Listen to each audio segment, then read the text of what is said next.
All right, we are live with another episode of the Evolution Franchising Podcast. My name is Mike Welch, the founder of Evolution Franchising. We help people find and evaluate great franchise opportunities, and I'm really excited to have my buddy Bobby Cleveland on with us today. Bobby is with Verlo Mattress, and Bobby has been joined today by the eighth wonder of the world, which is that beautiful, beautiful, beautiful beard. Everybody loves the beard. He's famous for it. So, Bobby, thanks for joining us today. We appreciate it. Thanks for having me. Yeah, so we're going to chop it up a little bit about Verlo Mattress today.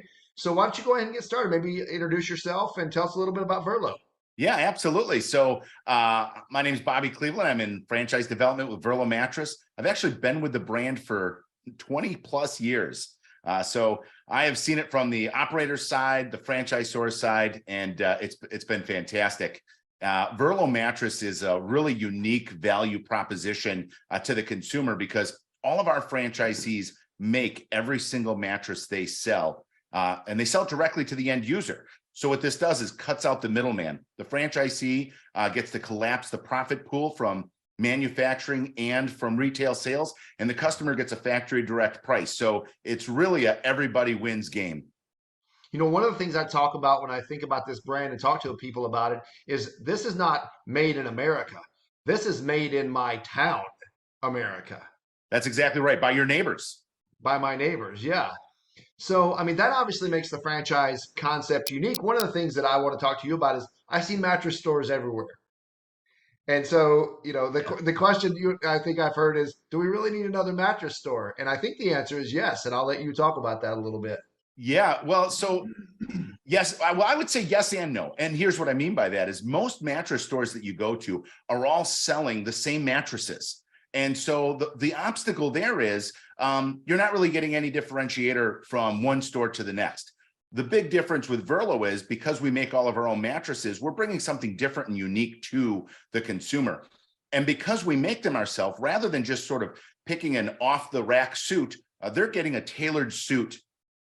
So what I mean by that is each one of our mattresses are tailor fit to the customer when they come in. So if you try the mattress and you wish it was just a little bit harder or a little bit softer, we can fit that to you, and you're getting it for less than what you would pay for a mattress anywhere else, or sort of that off the rack suit. And what really hits at home is we give a lifetime comfort guarantee with our mattress. And so whether it's been 6 months or 6 years, if your body changes and you don't like the way the mattress feels, we can have that refit to your body. And in most cases, we can do that right in your home. That is unbelievable. That's amazing. So you guys make them in the stores, customize them to the people's liking. And if they get it home and something's changed, whether it's 6 hours from now or 6 years from now, you guys can come out to the house, tweak the mattress in my house most of the time, you said, and get it back to where I need it to be based on whatever my posture or sleep habits are at that time. Yeah, that's exactly right. You know, That we're is both wearing glasses right now. And so what happens when it's time to get your prescription updated? You go in, they put in your current prescription and they fine tune it. Well, you know, it's not just your eyes that change, your whole body changes over time. And so having the ability to fine tune that mattress to you is going to give you better night's sleep, which is really the foundation for your, not just your whole day, your whole life. Everything starts with a good night's sleep. Yes, I'm a big sleep guy. I'm an 8 hour guy. I've got a routine every single night. I get up at the same time every morning and I guard my sleep religiously. I think it's one of the biggest misses that people have with regards to productivity. So I completely agree with you there. Now that, what about the big guys? I mean, we could, everybody that's watching this could probably name a couple of big mattress shops. So how do you guys compete with those guys and what has to be pretty big ad budgets, I would guess. Well, yeah, absolutely. You see, they do definitely spend a lot of money on advertising, but we actually use that to our benefit. And the way that we do that is when we open up in a new market, we strategically position ourselves next to the biggest players in town because they've already been advertising to drive traffic to that intersection. And the average person only goes to, they say 1.6, 1.7 locations. Let's call it 2. So they go to that location that's already been driving traffic to it. They walk out the front door and they say, who am I going to compare this to? Oh, look, there's Verlo right across the street. And they come over. And now what's happening is you're able to capitalize on their budget spend and be really precise with what you spend on your budget. And it doesn't need to be as much because there's already people coming to that area looking for a mattress. I love it. You hijack the traffic and provide a better solution for sleep owned by, manufactured here in this community by me, your neighbor. That's exactly right. I love it, man. So I normally would ask somebody what makes the business unique, but I think we've all kind of gone down that path a little bit. But is there anything else that you would want to talk about when you think about what makes Verlo unique compared to other mattress shops? Sure. Everywhere else, if you decided you wanted to get into the mattress business, you're going to get yourself into a licensing agreement rather than a franchise agreement. And so what happens is a lot of that cost is being controlled by your vendor, where with Verlo Mattress, our franchisees don't buy the mattresses from us. They don't even buy the components from us. We all have the same vendor agreements with the big players that ensure that they're getting the absolute best price. And it's not like we're taking a piece of it on the way. So all of our interests are aligned. The more they sell and the better they do, the better we all do, because our franchise fees are based off from their success, not based off from their supply chain. Right. I love it. So I mean, it's pretty obvious how you're innovating in the space from a customer facing standpoint. Let's talk a little bit about the back end. How about what are you guys doing from a franchise support standpoint to make joining the family easier or a little bit more seamless as it for a new owner? Sure. Yeah. So a couple of things. The first is mattresses tend to be a little intimidating. The term I've heard from a lot of people is they have head trash. They think about mattresses and they see all these stores everywhere, and it seems like a business that would be hard to get into. But what we do is we create a supply chain that is easy to use. The assembly of these mattresses is as simple as assembling sandwiches, like literally. And when you come to a discovery day, we actually have candidates make mattresses at discovery day to show them exactly how easy it is. That's also supported with world-class marketing. I mean, our marketing team is, gosh, I could really pull my arm patting those guys on the back. They do an amazing job. And so you have the right materials, the right products, the right marketing, and our sales support, our sales training support is world-class. And so we give our franchisees all the tools they need to be successful. So I will second that with regards to how easy these mattresses are to make. I've never done one, but a franchise legend friend of ours, Peter Barkman, came out to visit your corporate location, and I think he has a few times. I know he's working on the brand, but he told me that he made the most comfortable mattress he's ever been on in his entire life in 10 minutes or 15 minutes or something like that. I was like, get out of here. And he said, no, I'm dead serious. I made this mattress with very little guidance and supervision from the folks at Verlo. I mean, they obviously kind of coached me through it, but I did it in 15 minutes. And it was the most comfortable mattress I've ever laid on in my life. Yeah, and so not only is it that easy, what that means is it's going to be easy to train your employees. It's going to be easy to cross-train your employees. So most of our franchisees' employees can both sell and make mattresses, or make mattresses and deliver. And that creates some really great scales of economy when it comes to the labor.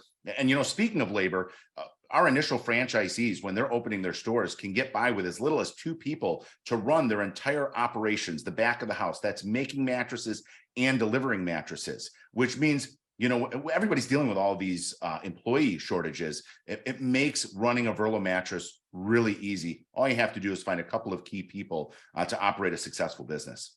I like it. Now, what about the build out of the store, Bobby? I know I've heard you talk in the past about just how simple the build out is, and that's not the case in many retail locations. It takes, forever, sometimes a year to get a store open. And if I'm not mistaken, you guys have some advantages there with the way you do things. Can you share a little bit about that with us?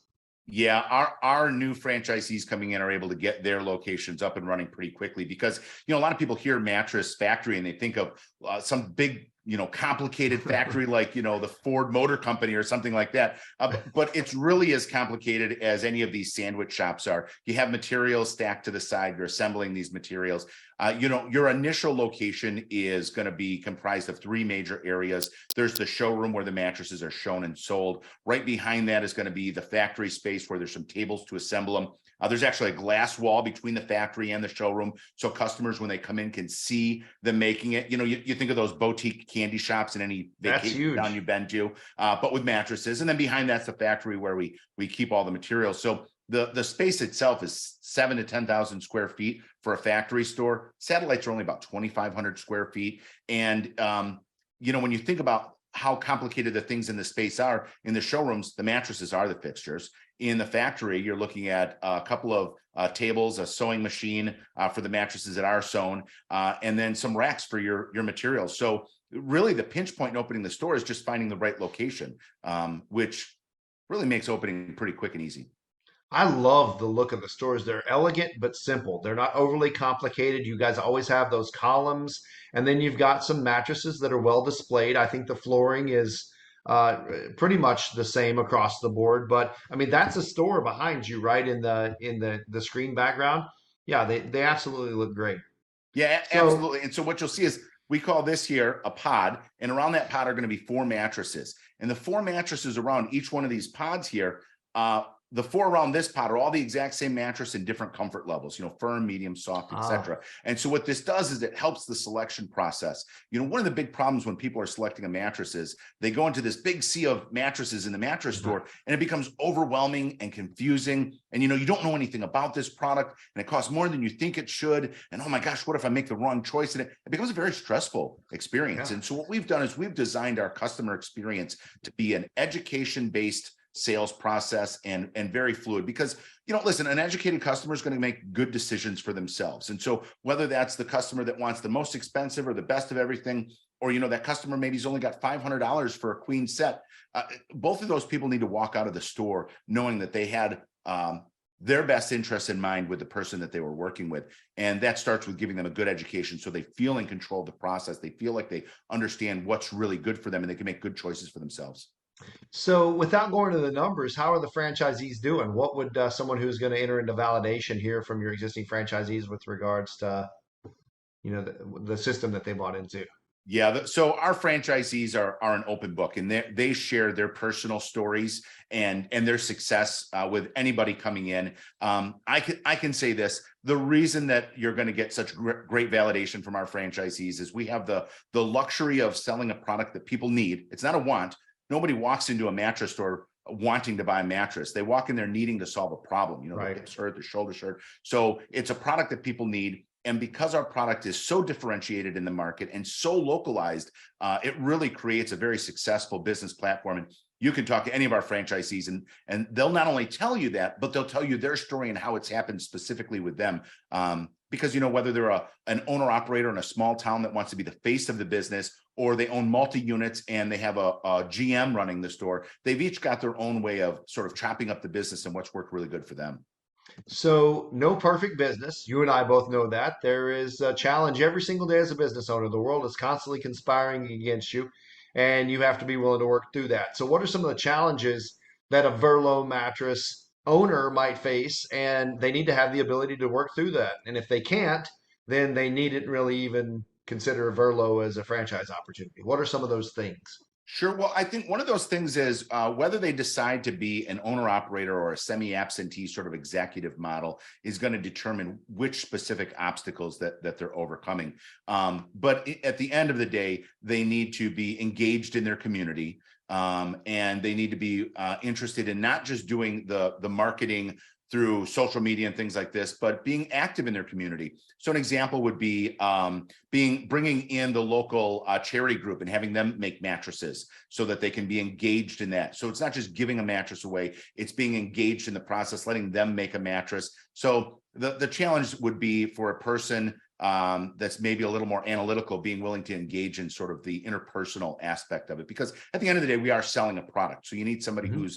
who understands business and understands the importance of a good quality sales process. So if they're going to be the owner operator, they got to be the evangelist of the brand. They got to be willing to put their khakis and their Verlo golf shirt on and go out to the Chamber of Commerce event, sing the song, and tell the story, right?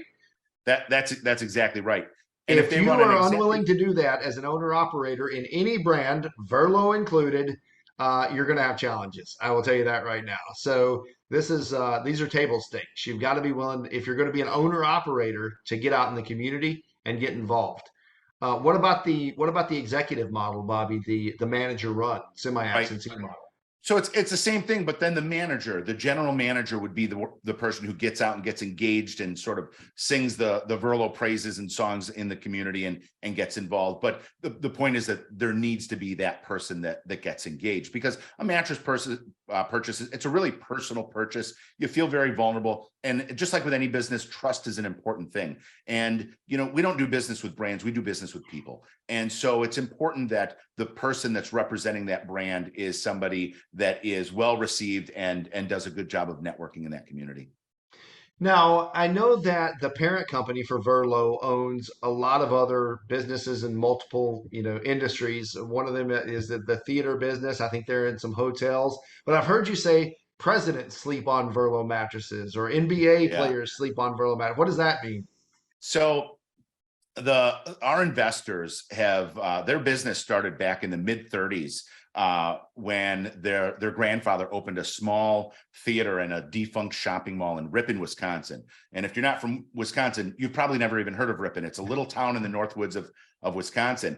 And they actually to this day still own that theater all these years later. I mean, these are long-term investors. And after they invested in theaters, they invested in hotels. And one of the hotels they own is the Pfister, which is the grandest hotel in Milwaukee. When it was built in the 1800s, it was actually the first hotel in the country that had thermostats, individual thermostats in each guest room. Okay. That was big back then. Yeah. Yeah. Well, new technology, no matter where we are in time, is going to be, an exciting thing. Right. And Right. so if you are a baseball player that's coming to town to play the Milwaukee Brewers, or a basketball player coming to town to play the Bucks, you're going to sleep at the Pfister. And if you are a celebrity that comes into town, you're going to sleep at the Pfister. And we've had multiple sitting presidents sleeping at the Pfister when they stay in Milwaukee, because that's a quality of execution the family puts out. I mean, and this is across all of their brands. Quality experience for the customer, quality execution of your brand. These are cornerstones for their businesses. Now, here's the big fat fastball, buddy. This one's just for you. What Okay. kind of mattresses are in the Pfister? Oh, Verlo mattresses, of course. Right on. Very cool. So, tell us about your dream candidate. Maybe there's two. Maybe there's the owner operator, and maybe there's the executive. But let's talk about that for a minute.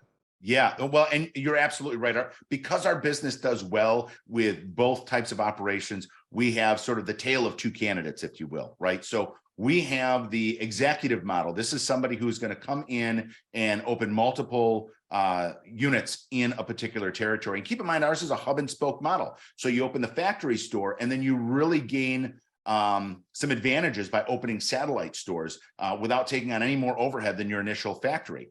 So that individual is going to be somebody who wants to grow in a market. We're talking 3, 5, 7 locations, et cetera. And that's going to be somebody who spends all their time working on the business rather than for the business. They're going to hire key people. They're going to invest in those people. And so that's the type of person we're looking for, maybe a little bit larger market. Yeah. When you look at smaller markets, we're looking for that owner operator type. This is the person who wants to be the face of the business and live in the business and essentially live that general manager role themselves. And rather than paying somebody, gets to keep, all of that profit for themselves. And we have both of those types of owners in our system, and both operate very well. I like it. So you can own a Verlo and work on it, and have multiple locations and kind of dominate your market, or you can earn a Verlo, fire corporate America, tell your boss to take a hike, and you can work for yourself inside of your own Verlo shop, maybe too, right? Yeah, that's exactly right. And what's interesting is many of our existing semi-absentee owners started out as an owner operator and grew organically into that position of the Love that. semi-absentee. So our business model really not only offers both of those, but it offers a bridge from that individual that's operating their business every day to working on their business and expanding. Yeah, there's nothing that we like more than seeing people coming back for a second, third, fourth location. I mean, that's just, you don't do that unless the first one does well, right? Yeah. So that's awesome. So, Bobby, thank you so much for being with us today. Why don't you take us home with any final thoughts that you have about Verlo or franchising or beard grooming, anything, whatever you want to talk about. This is your time. Well, a good blow dryer is the key to a nice beard. Anybody with a beard is going to tell you that. You know, I would just say that Verlo mattress really brings a differentiated product to the consumer in a segment that's very important, sleep. You know, Dr. Matthew Walker from Berkeley wrote a book called Why We Sleep. It's hands down the best book I've ever read on sleep. And he said, you know, they used to say the three pillars to health were diet, exercise, and sleep. But what we've come to learn is that actually sleep is the foundation that the pillars of diet and exercise stand upon. So when you think about selling or providing a product to people that really matter, that really makes a difference in their life, we have the advantage of offering one of those products, and it really becomes a life calling for many of our franchisees. Unbelievable parent company, unbelievable executive team, amazing business model, absolutely a need. There is no question whether or not we all sleep on mattresses. There's multiple mattresses in every house. You guys have the differentiator of being able to produce it locally and customize it for each one of your customers. It's just an amazing business model, Bobby. And so real quick, how long have you guys been around? How long's Verlo been around? Verlo started in 1958 in Wheeling, 19. Illinois. So quite So a I while. trust I trust that it can weather a recession if it's survived since 1958. Yeah, I think we've seen a couple. Right, exactly. So just a terrific opportunity. Look forward to getting you guys a lot of great candidates here in 2023. Thanks for being with us. So everybody, thanks for watching. Again, my name is Mike Welch. I'm the founder of Evolution Franchising. If you want to learn more about Verlo Mattress, or if anybody you know wants to know more about Verlo Mattress, feel free to reach out to me via message wherever you watch this video. Have an awesome day. Bobby, thanks so much for being with us. Appreciate it, bud. Thanks for having me.